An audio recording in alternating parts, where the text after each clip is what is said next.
this, our first edition of the Public Interest for the year 2013. I am Malaika Ramsey. Happy New Year to you, Guyana.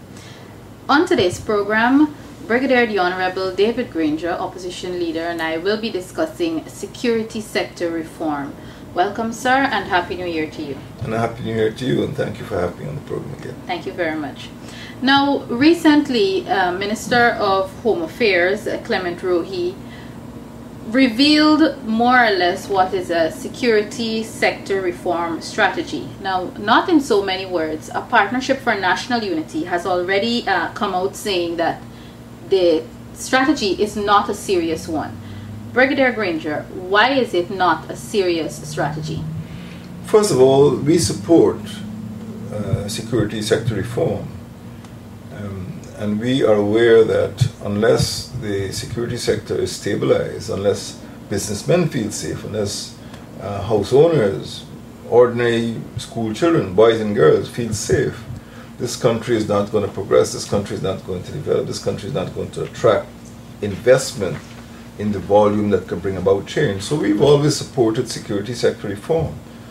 What we are surprised about is that over the years, particularly during the regime of President Jagdeo, the attempts at security sector reform have been unsuccessful.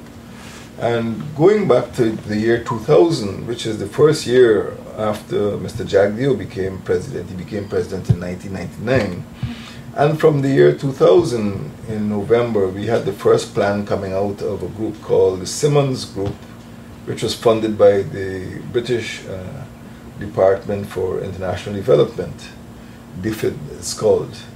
So nearly 13 years ago, we had a security sector reform plan, largely for the Guyana Police Force, and many proposals were made. Since then, we have had a series of other plans, strategies, and proposals, which I will discuss with you in a few minutes' time, but none of them has been implemented fully by the People's Progressive Party Civic Administration. What we saw now at the end of December, the 31st of December, literally Old Year's Day, is Mr. Rohi appearing before the media and not taking any questions, appearing before the media and saying some things. He did not give us a plan. He did not give the media a copy of the document that he was speaking from. But he admitted, A, that he did receive a report from the consultants in March 2011, and he then selectively went through a few highlights.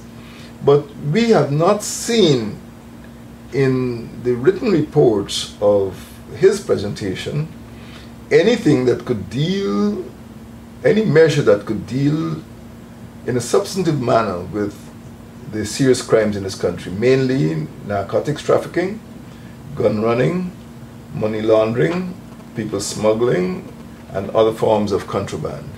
So that is the reason why we feel that the plan, although it is necessary, and we support that, it is not sufficient to deal with the present criminal situation. Before we come to the plan in itself, yes, you're saying that yourself and the Partnership for National Unity, you support security strategy reform. Are you not, or I should say security reform strategy, are you not concerned that maybe your supporters, the general public, will not be able to see past the manner in which it's being done, in a sense saying that, look, now Mr. Rohi has put a strategy out there and the opposition is not necessarily supporting it because of the person who put it out there? Are you not concerned that your supporters will not be able to see past that? Well, there are two issues here. One is the strategy, a valid strategy, and we will argue that that is not the strategy that Guyana needs at the present time. Although we support it, we would have no problem in critically analyzing it, and we would like to see that strategy in written form, in hard copy. And Mr. Winston Felix, the Shadow Minister of Public Security, called on the Prime Minister yesterday in the National Assembly to lay a copy of that report before the National Assembly, and Mr. Hines dodged the question. Although he is a member of the Defense Board and he's fully aware of what the plan contains, He tried to create an opportunity for Mr. Rohi to speak. Of course, he cannot speak in the National Assembly because he's been banned from speaking for the time being. So we have not gotten that report. So that's the first thing that the public needs to understand, that we have made a request for the report to be made public and we have not received that report. Secondly, the public should not be confused because Mr. Rohi is now in his 7th year as the Minister of Home Affairs. And if you look at his record, you'll see that it is a waste of time to put a new strategy in the hands of Mr. Rohi. Mr. Rohi inherited from Ms. Gail Teixeira a National Drug Strategy Master Plan, which he's failed to implement. He inherited from the Discipline Forces Commission the report, which was in the National Assembly, with 164 recommendations, and he's failed to implement that report. He inherited, because I worked on that Discipline Force Commission, I worked on something called the Border and National Security Commission, and he has failed to implement that report. So there are several reports that he failed to implement. In fact, when I was National Security Advisor to the President, I was a member of the National Drug Strategy, what is it called, NADLEC, the National Drug Law Enforcement Committee. So there was a strategy. So Mr. Rohi has failed to implement the drug strategy. He's failed to implement the National Drug Strategy reform. He's failed to implement the recommendations of the Discipline Force Commission. So when we look at that, when we look at the performance of the security sector, we are saying it is no point putting a new strategy in the hands of a man who's failed to implement previous strategies. Okay, at the risk of sounding a bit redundant, how would yourself or APNU deal with critics who are going to accuse you and who have already begun to accuse you of obstructing security for Guyanese citizens? What we have done is simply insisted on an efficient method of delivering security reform to the Guyanese public. We have not obstructed anything, because what Mr. Rohi is coming on with is not a measure or a set of measures that will significantly improve security in Guyana. When you look back at what the PPP Civic has been doing, remember the Bernard Kerrick matter, when President Jagdeo tried to recruit Mr. Bernard Kerrick from the New York City Police, who turned out to be to have some criminal conviction, and I don't know if he's in jail still. But when you look at all of these measures that Mr. Rohi failed to implement, most of all, we have been able to show over the last 12 years a series of interventions, many of them by the British government, many of them that could have benefited the Guyanese public, many of them paid for in British pound sterling, which could have improved the Guyana police force. And up to the last moment, up to 2007, 2008, the government of Guyana just threw the plans through the window.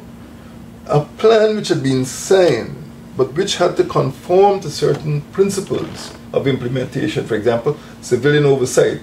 For example, the role of the National Assembly in ensuring the delivery of security to the Guyanese public. The government of Guyana resisted the imposition, the adoption of that plan, even though Mr. Fraser Wheeler, the British High Commissioner, and Dr. Roger Luncheon, the head of the Presidential Secretariat, signed on the dotted line. So there is a great deal of deception. I wouldn't use a milder term, there's deception, that the PPP administration has not dealt honestly and sincerely with the Guyanese public. So I have no compunction with taking the stand that we have announced, that we will not support the introduction of measures by somebody who's failed to introduce them in the past. We all be fooled. And we must, at this point in time, we must insist on sincerity, we must insist on a workable strategy. And those are the positions which have defined our approach. Do you believe that Mr. Rohi somehow dug into some old files and brought up this new plan because of what recently happened to him in the National Assembly, the fact that, you know, he has been silent and been silenced. And in asking that, I must also ask you, you mentioned what happened in the National Assembly yesterday with regard to asking about the document or the plan. Are you in any way confident that a proper plan will be revealed to the opposition and the public at large? Well, I can't get into Mr. Roy's mind, so I don't know what motivated his December 31st press conference. It seemed to me like a hasty response to the situation that he found himself in. As I said, the evidence suggests that he might have had that plan for 22 months. And no matter how slowly you read it, you know, he says it's 500 pages. I don't know how many pages he's reading a month, but it took a long time to bring it to the fore. So I cannot explain why it took that long. Secondly, it is, of course, an inadequate plan. My understanding is the plan concerns citizen security. It involves, citizen security is an invention in Latin America, Western Hemisphere invention, designed for countries in post-conflict situations, countries like Colombia, Guatemala, Ecuador, which had civil wars raging. And the citizen security program is designed to help young people who were traumatized by warfare, who might have taken up guns as child soldiers, and who were dislocated, who were unable to complete their education, to try to stop them from becoming more serious criminals. And the citizen security program is not a national program. There are just half a dozen targeted communities. And when you read it, you will see that this is a bogus operation. It is not going to deal with the problems of Guyana. So I would say that Mr. Roy's motivation is certainly something which I cannot fathom. And as far as I'm concerned, you know, whatever his motivation was, it was unsuccessful. It is not a persuasive strategy. It's not going to be an effective strategy. Had yourself or APNU been consulted regarding this new strategy, would you have been inclined to work along with, whether it be Mr. Roy or the PPP of itself, to come up with a strategy to address security issues in this country? And what are some of the top things that you would want to see coming out of a strategy like that? Well, Mr. Roy has successfully been able to serve up a bowl of cook-up rice to the Guyanese public, in the sense that some of the things he did say were called for by a Partnership for National Unity, were called for by me in my book on public security. For example, the fact that the Guyana Police Force cannot protect our borders without aircraft. We have 2,500 kilometers of border. And I said several years ago that the Guyana Police Force must have aircraft. It's going to patrol that length of border, and much of it is through difficult terrain in mountainous and riverine landscape. So when you look at that, his promise of an air wing, Mr. Ronald Gadrad promised an air wing 10 years ago. Similarly, I said that ENF division must be divided, because ENF division occupy 5 regions of this country. And the commander of that division is located in Rabbit Walk in Ivlery. He is commanding 3/4 of the land space of Guyana. And he's living and working in Georgetown. So we've always said that ENF division must be separated. E division is mostly Region 10. And the commander must live in that region and command that region. Similarly, the commander of Georgetown of A Division lives in Georgetown. The commander of Berbice lives in Berbice. You can't have somebody commanding the Berbice Division living in Georgetown. Similarly, we said the commander of the Interior Division, the Hinterland Division, must live in the hinterland. He must go to Barticle. He must live in the community so he can get easy access to those areas. So Mr. Roy announced that on December the 31st. We announced it 10 years ago, that must be done. So he is attempting to impress the Guyanese public by announcing so-called new plans, but they're all new plans. And we knew about those things before. So I cannot explain the motivation, but what I can say is that what he did serve up in terms of innovation, I mean, renaming the Guyana Police Force, the Guyana Police Service, as was recommended in 2000. And if persons who are critical of APNU, persons who are commenting on the so-called new plan, were aware of what took place over the last 12 years, they wouldn't be so impressed. They wouldn't be swept off their feet by what Mr. Roy said. He has introduced nothing new to the Guyanese public on 31st of December. There's nothing new there.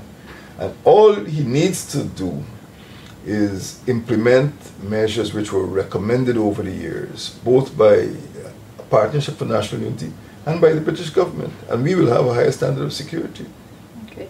Some may say that, and which is a fact, that security, that's not the only sector in Guyana. You've a Partnership for National Unity, you've managed to somewhat, this is how people are describing it, you've managed to somehow win in Parliament temporarily regarding Mr. Rohi and the Home Affairs Ministry. But there are other sectors. Why not focus some of your energies on developing the other sectors? Well, we are not seeking a victory, and we are not persecuting Mr. Rohi. We want to see a safe Guyana, and our strategies are determined, are directed to making Guyana a safer place. So there's no victory there, and we are focused on Mr. Rohi because he's in charge of public security. He's in charge of creating an environment within which foreign investors would feel safe. He is responsible for creating an environment in which the economy can thrive. Fishermen go out there on an economic mission. Of course, it's their personal survival, but they go to fish, and we eat the fish in the fish shop. And we go to White Castle and we eat the same fish that fishermen bring in. So what he is responsible for doing is protecting the whole country, the whole economy. And if that is weakened, the economy will be weakened. There will be indiscipline in the schools. There will be riots at New Opportunity Corps. There will be smuggling. There will be contraband. There will be executions in Queenstown in broad daylight. Execution at Cosmos Sports Club. So if he does not function effectively, if he does not keep this country safe, we will be a lawless country. If he does not keep the country safe, the economy will suffer. Education, every other sector of the community will suffer. So he is responsible for the protection of the whole country. And if that protection is stripped away, all of us will be vulnerable. It's like HIV. He is responsible for immune system. If the immune system breaks down, you'll be dead. And what is happening now is that our immune system is under threat because of the vulnerability of our security sector. The smuggling, the gun running, the accidents, the armed robberies, the contraband, the trafficking in persons, all of us are unsafe. And we want to make the country safe, and then you will see the knock-on effects in education, economy, and other forms of cultural life. Most of the work, if not all, done by any political party or any government, you would see a reflection of that in votes come election time. Whenever election may be again, are you concerned that, this is one of the moves that could possibly serve as detriment to APNU?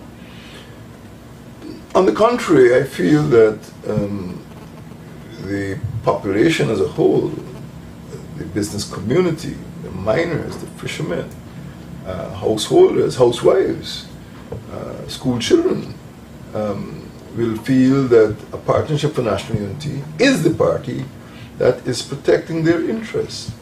No other party comes out so strongly in favor of security sector reform, so strongly in favor of having a secure environment as the APNU.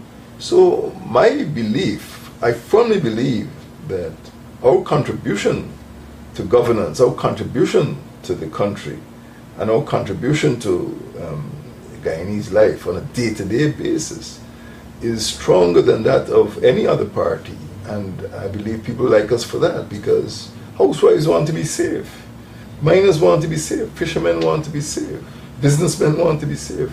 And we're the only party that is really talking about guaranteeing that safety. So I don't believe it's going to be to the detriment of APNU. I think it's going to be the credit of APNU, that people say, hey, I'm voting for this party because this party looks after me. It looks after my wife and children when I'm gone away. It looks after my son when he goes to school. It looks after my business because, I have a trawler or 2 trawlers or catch fish. I believe that APNU has a strong card, and I think that is the basis of a lot of support.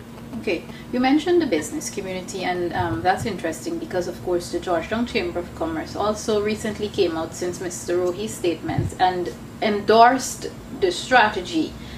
I don't know if you have any thoughts on that, and probably where would APNU stand if more businesses, more entities, and more of society came out publicly and say, okay, we support the PPP or Mr. Rohi's security plan? Well, the business community, or the remarks attributed to the head of the Chamber of Commerce and Industry, I studied them carefully, and it is regrettable that so much has been said when so little is known. My first question is, has this person seen the report of the consultants, Capita Simmons Consultancy? And I haven't seen it. I've checked online. Other people say they've seen the police strategy, but what they saw online under the Ministry of Home Affairs is not the report of the Capita Simmons Consultancy.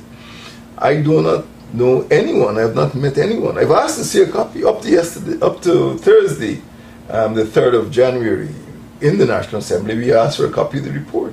How is it that these persons could be speaking about the reports and none of them has read it? How could they be speaking about plans and none of them has been able to see what the plan contains? So I'm not worried. I do believe that when they see that 500-page document and they study it carefully, they will realize that APNU has been right. And that is not the type of plan that they thought should be a national security strategy plan. Do you believe that there is actually, it may sound as though we're coming back to one of the questions I asked before, but do you believe that there is a plan, there have been considerations made to a current plan to improve it or to update it, or is this just all for political fanfare and to excite the public? This government is short on plans. If you look at the Ministry of Culture, there's no youth plan, there's no youth policy, there's no sport policy, there's no cultural policy. It's supposed to be the Ministry of Culture, Youth and Sport, but none of the 3 sectors has a policy, has a plan. Similarly, in the security sector, there is no national security strategy. There are individual sectoral plans or strategy. For example, the police force has a strategy, but there's no overarching strategy which embraces the whole security sector. So I think that is a great deficiency, and I would like to see that strategy, because the absence of that strategy is one of the major problems affecting the country. So I don't know how people can make comments about a plan or a strategy that they have not seen. I'm looking forward to seeing it, because when we speak of the strategy, the closest we got to that over the last 12 years was something introduced by the British government, and that is what Dr. Luncheon and Mr. Wheeler signed on the dotted line for. It's called the Security Sector Reform Action Plan. A plan is different from a report. A plan indicates clearly what you want to achieve, how you're going to measure those achievements, and when those achievements will occur. That is a plan. I will go to such and such a place by such and such a time. But a strategy is a broad statement of what your intentions are.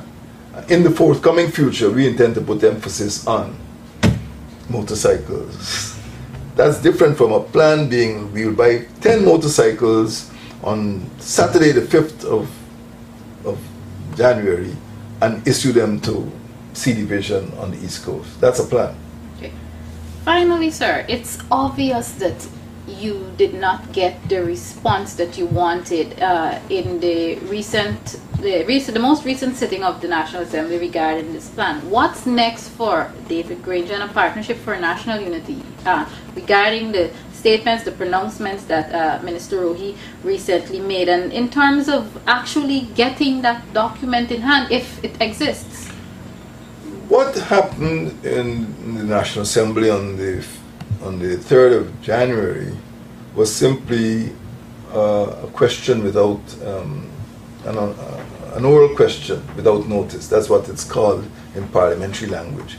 We will move a formal motion for the Prime Minister to present the plan to the National Assembly, and he will comply with that motion because the majority will support that motion. Okay. He is a member of the Defence Board, and if a plan exists, he must put it before the National Assembly. He's a spokesman for defence, and the Defence Board has to have been involved. He knows very well that Mr. Roy cannot speak, so he's trying to be clever by bringing the matter, saying that this is a matter that should be addressed to Mr. Roy, but he is responsible, and we'll ask him again, this time with different language. Okay, and are you in a position to say how soon we can see something like that? Well, there's a parliamentary procedure, and these matters have to be submitted and put on the order paper and then brought up before the Parliament. But certainly within the month of January, we will get that report. But I think the government knows it's coming, and they have to reveal the report. And the Guyanese public will be able to see for themselves whether the thing that was announced on the 31st of December and the thing that was given to Mr. Rohi in March 2011 is what they want to take the place of a national security strategy. They'll be disappointed when they see what's written there. Thank you very much, Brigadier the Honorable David Granger, Opposition Leader. This has been another edition of The Public Interest, and we were discussing the security sector reform strategy. Until next time, Guyana, I am Malika Ramsey. Goodbye.